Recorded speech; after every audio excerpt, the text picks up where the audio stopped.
Halo, selamat sore semuanya. Sebelumnya saya ucapkan salam terlebih dahulu. Om Swastiastu.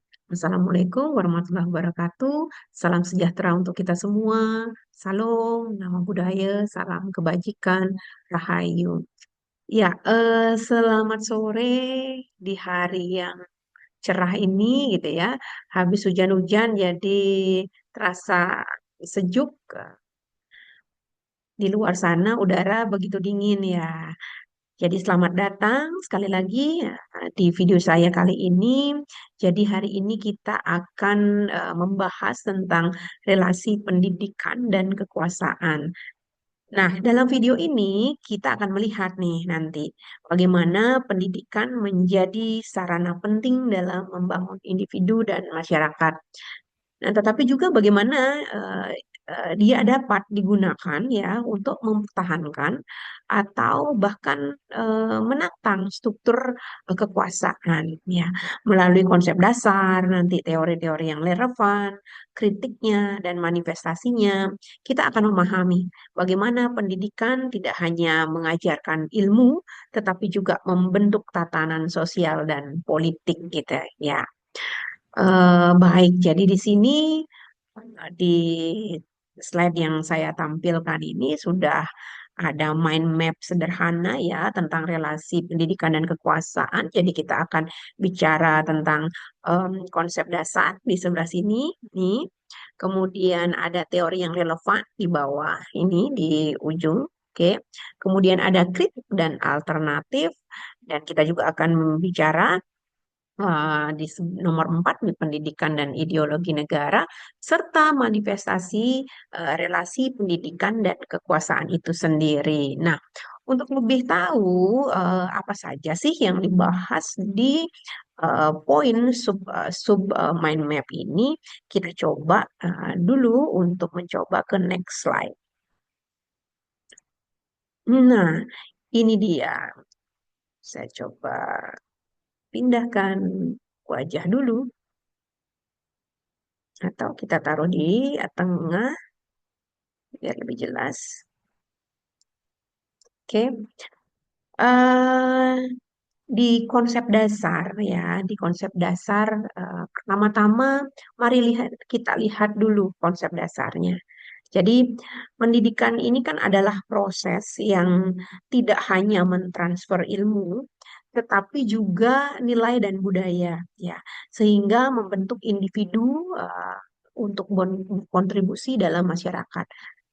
Namun di sisi lain, kekuasaan adalah kemampuan untuk mempengaruhi perilaku atau pikiran orang lain. Nah, dalam konteks pendidikan, kekuasaan itu seringkali hadir ya dalam bentuk misalnya kurikulum, kebijakan, atau otoritas pengajar. Nah, ini kan menunjukkan bahwa pendidikan bukanlah proses yang netral sebenarnya. Jadi melainkan sarana untuk menanamkan ideologi dan membentuk masyarakat sesuai dengan struktur kekuasaan yang ada. Ya, dalam slide tampilan ini tadi sudah menjelaskan tentang definisi kekuasaan, kemudian eh, tentang konsep dasar itu sendiri, karena yang namanya kekuasaan itu seringkali ya dikaitkan dengan otoritas tadi dan kontrol sosial dalam struktur masyarakat. Nah, setelah bicara konsep dasar, kita coba kembali ke next slide, kita akan coba membahas, ya ini sudah pas, kita ada di tengah tentang teori-teori yang terkait tentang bahasan kita kali ini ya, karena kita nggak cukup kan hanya bicara definisi, tapi juga kita perlu tahu tentang teori-teori yang mendasari dan yang relevan. Em, Pierre Bourdieu ya dengan konsep habitusnya, habitus kapital dan fire menjelaskan bagaimana sih pendidikan mereproduksi ketimpangan sosial gitu ya, dan dengan melegitimasi nilai-nilai yang dominan. Nah, kemudian ada juga ahli lain yang bernama Gramsci melalui teori hegemoni budaya gitu ya. Di sini menunjukkan bahwa kurikulum seringkali mencerminkan nilai-nilai kelas penguasa Sedangkan Paulo Pieri mengajukan pendekatan yang lebih kritis, di mana pendidikan ini adalah menjadi alat ya untuk membebaskan ya, dengan menumbuhkan kesadaran kritis terhadap struktur sosial yang menindas. Nah, ketiga teori ini ya memberikan perspektif yang berbeda sebenarnya, tetapi tentunya saling melengkapi nih. Oh, untuk memahami bagaimana sih kekuasaan itu bekerja dalam pendidikan gitu ya.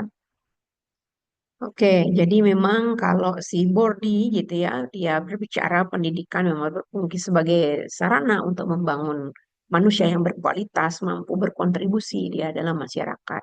Sedangkan teori hegemoni sendiri melalui kurikulum dan institusi pendidikan itu yang mencerminkan nilai-nilai yang dominan. Nah, sedangkan konsepnya Pierre yang kita tahu tadi sangat dengan kesadaran kritisnya gitu ya, itu menjadi penting gitu ya dalam proses pendidikan ya, tentunya untuk menciptakan perubahan perubahan sosial di masyarakat. Nah, selanjutnya selain kritik kritik tadi kita bicara tentang teori, sekarang kita akan bicara tentang kritik dan alternatif. Jadi di sini ada dua subpoin yang saya coba gali dari mind map bagian ini, di mana ada pendekatan pendidikan kritis, nah, kemudian kolaborasi di dalam pendidikan itu sendiri. Nah, seperti apa sih kritik dan alternatif ya ini gitu ya? Jadi relasi ini sebenarnya tidak lepas ya memang dari kritik karena pendidikan sering dipandang hanya untuk memperkuat ketimpangan gitu ya, terutama jika kurikulum tidak inklusif ya dan cenderung mendukung nilai-nilai dominan gitu. Sebagai alternatif, pendekatan pendidikan kritis yang diperkenalkan Paulo Pieri itu menekankan pentingnya bagaimana sih membangun kesadaran sosial gitu ya, tentunya melalui dialog.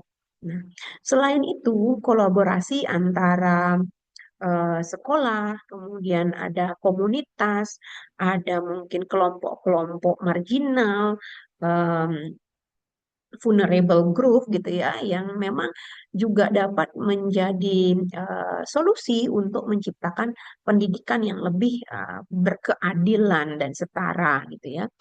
Kita ambil saja contoh gitu ya, kurikulum yang inklusif ya, yang dapat mencangkup budaya lokal yang selama ini sering diabaikan gitu ya. Jadi budaya lokal kita tuh sebenarnya kan menyimpan banyak sekali nilai-nilai gitu ya yang bisa sekali dikoneksikan atau diimplementasikan di dalam proses pembelajaran atau proses pendidikan itu sendiri.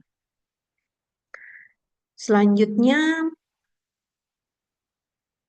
nah, selanjutnya kita akan membahas tentang yang namanya sub pendidikan dan ideologi negara. Kenapa ini penting juga saya masukkan di dalam pembahasan karena ada sub di mana kita akan berbicara tentang indoktrinasi gitu ya melalui pendidikan dan tentunya dampak globalisasinya.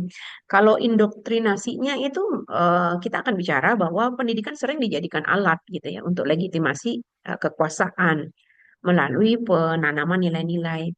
Nilai-nilai nasionalisme, agama, budaya seringkali ditanamkan memang dalam sistem pendidikan. Nah, dampak globalisasinya, jadi kebijakan pendidikan internasional gitu ya, memang dapat mempengaruhi sistem pendidikan lokal dan tentunya ini menciptakan tantangan baru gitu ya. Memang di Indonesia sendiri itu dengan local wisdomnya yang begitu beragam gitu ya, tentu perlu memfilter ya, perlu memfilter nilai-nilai kebijakan pendidikan internasional yang masuk gitu ya. Memang akan berpengaruh, tetapi tentunya kita harus menyesuaikan dengan nilai lokal wisdom di tempat daerah kita masing-masing gitu ya. Dan ini tentu kan membutuhkan dialog dan kolaborasi ya. Apalagi ini menyangkut sebuah ideologi dalam pendidikan itu sendiri. Di selain itu dampaknya terdapat konflik tentunya antara nilai lokal ya di sini dilihat di ujung. Nah, em, yang dijunjung dengan nilai global yang diadopsi dalam pendidikan. Ya tentu ya ini akan memang berpengaruh ya karena pendidikan kan juga digunakan ya sering kali digunakan untuk menyebarkan ideologi negara gitu ya melalui kurikulum nilai-nilai tadi seperti nasionalisme agama gitu ya itu kita tanamkan ke dalam siswa. Nah, namun tadi itu yang saya sampaikan bahwa globalisasi membawa pengaruh baru gitu ya, baik positif maupun negatif. Di satu sisi ia membuka wawasan siswa terhadap nilai-nilai global gitu, namun di sisi lain dia juga memunculkan konflik gini. Nah, konflik tadi. Jadi dengan nilai-nilai lokal yang dijunjung tinggi ya. Saya ambil contoh misalnya kebijakan pendidikan internasional seringkali tidak mempertimbangkan konteks lokal sehingga menimbulkan banyak tantangan dan implementasinya seperti itu. Oke, selanjutnya kita coba akan bahas map selanjutnya tentang manifestasi relasi pendidikan dan kekuasaan. Jadi di sini ada kontrol melalui kurikulum dan kekuasaan dalam institusi pendidikan gitu ya. Kita melihat ya bagaimana eh, relasi ini terwujud dalam kehidupan nyata. Dalam institusi pendidikan, kekuasaan seringkali terlihat dalam bentuk hierarki birokrasi ya, pengaruh pemimpin sekolah hingga kurikulum yang seringkali dikontrol oleh otoritas tertentu gitu ya. Sedangkan di sisi lain, eh, pendidikan juga menjadi alat mobilisasi sosial gitu ya, memungkinkan individu untuk mengubah status sosial, kemudian branding diri seperti itu ya menjadi lebih positif gitu ya itu melalui pencapaian-pencapaian akademik gitu. Namun kita harus jujur juga gitu bahwa tidak semua kelompok ya memiliki akses yang sama terhadap pendidikan yang berkualitas. Jadi ketimpangan inilah yang seringkali mencerminkan struktur kekuasaan yang lebih luas di masyarakat gitu. Oke, ini sepertinya sudah slide terakhir gitu ya. Sehingga di topik pembahasan kita kali ini sebagai kesimpulan dan penutup dari apa yang kita diskusikan hari ini, kita pelajari bersama bahwa kita dapat melihat ya bahwa pendidikan itu bukan sekedar proses belajar mengajar, tetapi juga alat penting ya dalam membentuk tatanan sosial dan politik ya memahami relasi antara pendidikan dan kekuasaan ya membuka peluang untuk menciptakan sistem pendidikan yang lebih adil dan inklusif. Nah, kira-kira seperti itu yang bisa saya simpulkan. Jadi, terima kasih banyak sudah menonton video saya yang kali ini. Jangan lupa untuk meninggalkan komentar, berbagi pandangan Anda tentang topik ini. Dan tentunya sampai jumpa di video selanjutnya. Terima kasih, selamat sore.